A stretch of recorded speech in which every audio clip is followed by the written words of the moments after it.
Good morning students. Today we are going to start with the unit 3.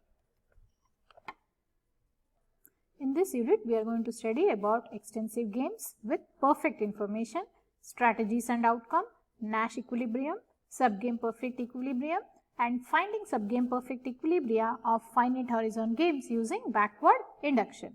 So let us start with the introduction.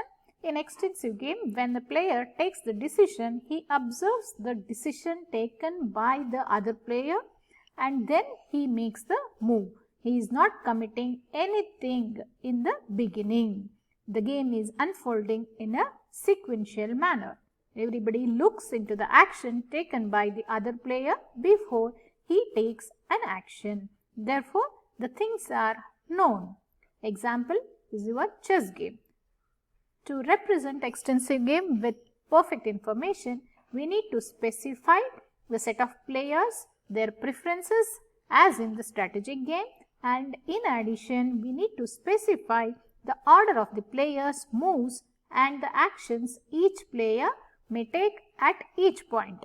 This is done by specifying the set of all sequences of actions that can possibly occur, together with the player who moves at each point in each sequence. So, we refer to each possible sequence of actions as terminal history and function that gives the player who moves at each point in each terminal history as the player function. So, coming to the definition of an extensive game with perfect information, it has 4 components: players, terminal histories, player function and preferences. Players are the set of players who are going to play this game. Terminal histories are specified as a set of sequences, but not every sequence is a legitimate set of terminal histories and no sequence is a proper sub-history of any other sequence. And the player function tells whose turn it is after every sequence, that is a proper sub-history of some terminal history. That is, it tells who has to play after some sequence which is a proper sub-history of terminal history. It assigns a player to every sequence that is a proper sub-history of some non-terminal history. The preferences for each player over set of terminal histories is specified by the payoff function.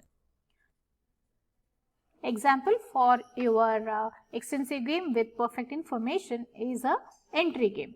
Here the players are the challenger and an incumbent. Challenger is a new player who wants to enter into the market. He is referred by player 1 and incumbent is the one who is already established or exists in the market, who is already getting the benefits of the getting the benefits or profits from the market.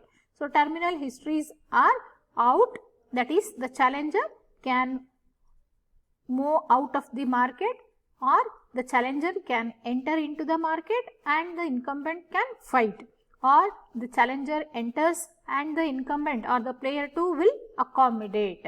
So, these are the terminal histories. The player function is defined for all proper sub-histories. So, P of I is nothing but the history is nothing. It means that who is the player who is playing first, that is the challenger. So, challenger has to decide whether he is entering into the market or he will be moving out of the market. Then P of in is nothing but the player 1 has already entered into the market. After player 1 enters into the market, who is the next player? That is here in this case the incumbent. So, incumbent has to decide what he has to do after the player 1 enters into the market.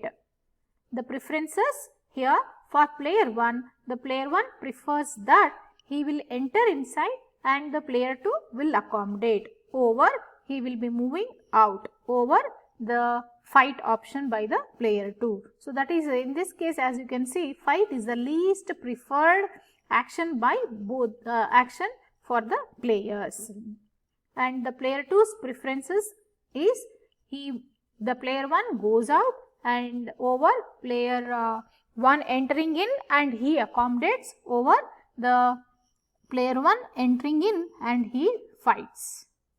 So, this entry game we can represent by using what we call it as a game tree. Here the nodes will represent the players and the edges will represent the actions of the corresponding player. So, initially as the player 1 plays, he has two actions. One is to enter into the market or he can move out of the market.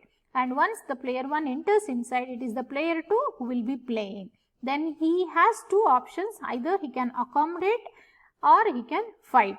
And according to the preferences, we know that the player 1 preferences is, he prefers that player 1 enters in and the player 2 accommodate. That is why its payoff is 2, and over out, which is a payoff 1, and in fight is the least preferred action for both the, it is the in fight is the least preferred strategy by the players. So, for player 2, it is he prefers that the player 1 moves out, that is the payoff is 2, over in and accommodate over in fight.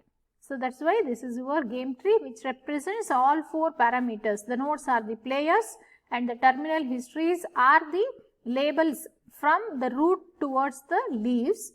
So, here you have out is one terminal history, in fight is another terminal history, and in accommodate is another terminal history. And the players who will be playing at every point will be represented here by node. Here you will see that it is the after empty history, the player 1 is playing, after the history in, the player 2 is playing. So, now how do we define the action set of a player I? It is the set of action A such that HA is a history. That is the play, if suppose the player I is playing after the history H, then the action set of the ith player who is playing after the history H is nothing but it is some action A such that HA is a history. Example, in this case, for the player 2, the actions available to the player 2 are accommodate and fight, since in accommodate is again a history and in fight is again a history. So, now finite horizon game.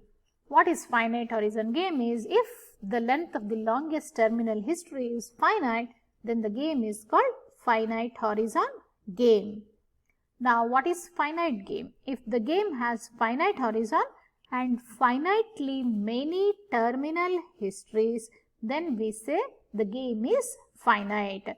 In finite horizon game, at any point the game may have infinite number of actions, whereas in case of finite game, that is also not allowed. The game has to be finite and at every point the game should have finite number of actions available to the player. Now, let us see how to represent a game given the description of an extensive game. So, represent the extensive game with perfect information in which the terminal histories are CE, CF, DG and DH. The player function is given by P of I equals to 1 and P of C equals to P of D equals to 2. Player 1 prefers CF to DG to CE to DH, and player 2 prefers DG to CF to DH to CE. So, as you can start from P of I equals to 1 indicates the player 1 plays first, and we can see that P of C equals to P of D equals to 2 indicates that the player 1 will be having the actions C and D after the history 5. So, after the action C or D is played, it is the player 2 who will be playing. So, here you have 2 and here also you have 2, and it is given that the terminal histories are CE. So, CE is one terminal history, CF is another terminal history, DG is another terminal history and DH is another terminal histories. So, now the payoffs, if you see, for the player 1, CF is having a highest preference. So, CF will have payoff 4, then DG will have payoff 3 and CE will have payoff of 2 and DH will have a payoff of 1. This is with respect to player 1. Now, for player 2, DG will have a payoff of 4, CF will have a payoff of 3, DH will have a payoff of 2 and CE will have the least pay of 1.